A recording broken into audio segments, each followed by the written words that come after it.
जय श्री कृष्णा। भाद्रपद की अष्टमी तिथि को हम महर्षि दधीची का जन्मोत्सव मनाते हैं। क्यों मनाते हैं? क्योंकि हम दधीची के वंशज हैं। विडंबना ये है कि हम दधीची के वंशज मानते तो हैं, लेकिन प्रमाणित नहीं कर पाते। तो आज मैं आपको कुछ संकेत या कुछ तथ्य आपके सामने रखती हूँ, जिससे आप निश्चिंत हो सकेंगे कि हम गुरव ब्राह्मण हैं। आइए,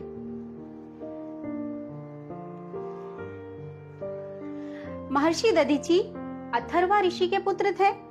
अथर्वा ऋषि जिन्होंने अथर्व वेद की रचना करी। दधीची के दो पुत्र सुवर्चस और पिप्लाद।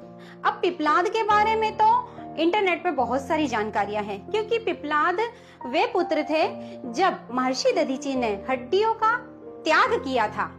उस समय उनकी पत्नी गर्भस्थ थी और अपने पति के साथ सती होने के लिए उन्होंने अपने गर्भ में से अपने शिशु को निकालकर पीपल के एक कोटर में रख दिया था। वहीं से इनका नाम पिप्लाद हुआ। और भगवान शिव के वरदान अनुसार इन्हें भगवान शिव का एक अवतार माना जाता है। और इनके 12 पुत्र हुए, जो कि आपको इंटरनेट पे आसानी से मिल जाएंगे, लेकिन सुवर्चस का विवरण नहीं मिलता। तो आइए देखते हैं सुवर्चस के कितने पुत्र थे। सुवर्चस के पुत्र थे तपोधन, देवलक, गुरव और शिवद्विज।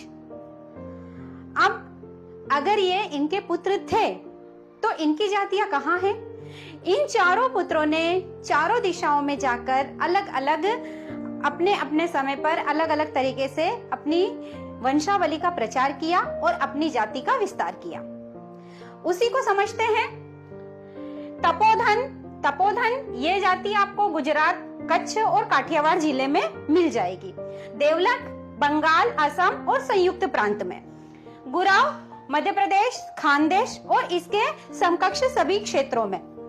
शिवद्विज मद्रास, मैसूर और हैदराबाद में। यह सब प्रमाणित है। अगर हम शिव पुराण, लिंग पुराण को विस्तार से पढ़े, ध्यान पूर्वक पढ़े, तो हमें इनके प्रमाण मिलते हैं। इसके अलावा हम ब्राह्मण हैं, इसका एक और प्रमाणिक पुस्तक है जो कि महाराष्ट्र से चली थी, जिसे गोष्ठी ग्रंथ कहा गया है। इसके अंदर आता है, देवाची वृत्ती घेणीव केली तरतो ब्राह्मण देवलक म्हणजे गुरव होतो। मतलब कि जो देवों की पूजा अर्चना करता है वही देवलक गुरव ब्राह्मण है। तो गर्व से आप भी कहें कि हम गुरव ब्राह्मण हैं, हम दधीची के वंशज हैं।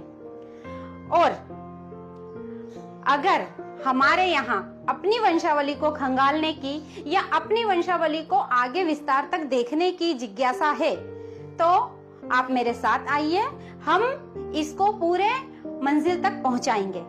जय श्री कृष्ण।